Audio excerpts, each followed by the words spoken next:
নাহমাদুহু ওয়া নুসাল্লি আলা রাসূলিহিল কারীম আম্মা বাদ। সুপ্রিয় শ্রোতাবৃন্দ, আসসালামু আলাইকুম ওয়া রাহমাতুল্লাহি ওয়া বারাকাতুহু। আজ আলোচনা করব যাকাত বিষয়ে একটি গুরুত্বপূর্ণ মাসালা। যে বিষয়টা হচ্ছে এরকম যে আমাদের দেশে অনেক লোক আছে, উনি যাকাত দেওয়ার উপযুক্ত, অর্থাৎ নিসাব পরিমাণ মালের মালিক। ৭.৫ তোলা স্বর্ণ অথবা ৫২.৫ তোলা রূপা বা তার সমপরিমাণ অর্থ ১ বছর অতিক্রান্ত হলে, অর্থ যদি ওনার কাছে ১ বছর থাকে এবং ১ বৎসরান্তে তাকে ২.৫% যাকাত দিতে হবে।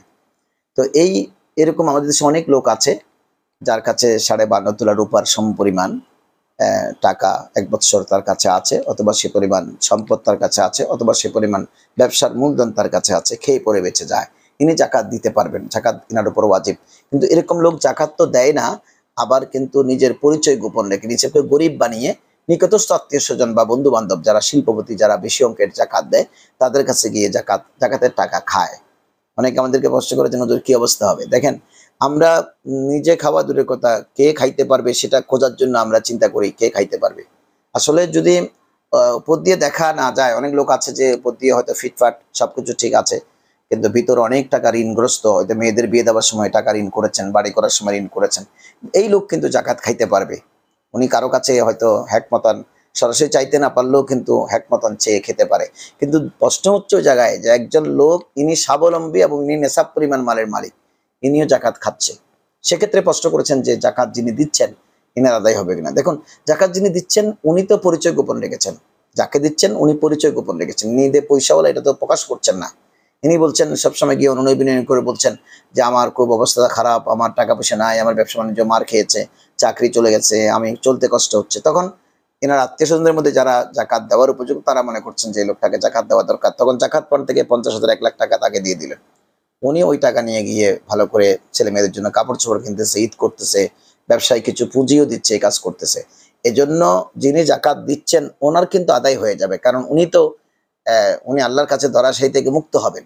কারণ উনি তো ওনার ডিপলি, যাকে যাকাত দিচ্ছেন ওনাকে এত ডিপলি চিন্তা করার তো ওনার সুযোগ নাই। মিথ্যা কথা বলে উনি যাকাত নিচ্ছেন। এজন্য যিনি মিথ্যা কথা বলে যাকাত নিচ্ছেন, পরিচয় গোপন রেখে যাকাত নিচ্ছেন, নিজে ধর্নাঢ্য সেটা গোপন রেখে যাকাত নিচ্ছেন, উনি আল্লাহর কাছে সম্পূর্ণরূপে গুনেগার হবে। কারণ ইনি গরিবের হককে ইনি খেয়ে ফেলতেছেন। উনি যদি না খেতেন, একজন গরিবকে সেটা দেয়া যেত, গরিবকে স্বাবলম্বী করা যেত। কিন্তু উনি সেখানে পথের কাঁটা হয়ে দাঁড়ালেন। এজন্য ময়দানে মাহশারে ইনি সম্পূর্ণরূপে আল্লাহর কাছে দায়ী হবেন। আসলে যিনি যাকাত, এরকম হয় কি, যিনি যাকাত খেতে পারবেন না, উনি যদি যাকাত খায়, একদিন আল্লাহ চাহে তুমি দরিদ্র হয়ে যাবে। বলছে ঠিক আছে, তুমি যখন যাকাত গ্রহীতা হিসেবে থাকতে চাও, তোমাকে জাহাত গ্রহীতাই বানিয়ে দিলাম। অর্থাৎ তুমি খাইতে থাকো, শুধু মানুষের কাছে ভিক্ষাই করতে থাকো। এক সময় দেখবেন যে তার সহায় সম্পদ যা আছে সেটাও চলে যাবে। আসলে আল্লাহর কাছে সবসময় নিয়ত করতে হয়, যাকাত খেলেও নিয়ত করতে হয়, আল্লাহ তুমি আমাকে স্বাবলম্বী করে দাও, সাবিনে সাবের মালিক বানাইয়া দাও, আমিও যেন আগামী বছর মানুষকে যাকাত দিতে পারি।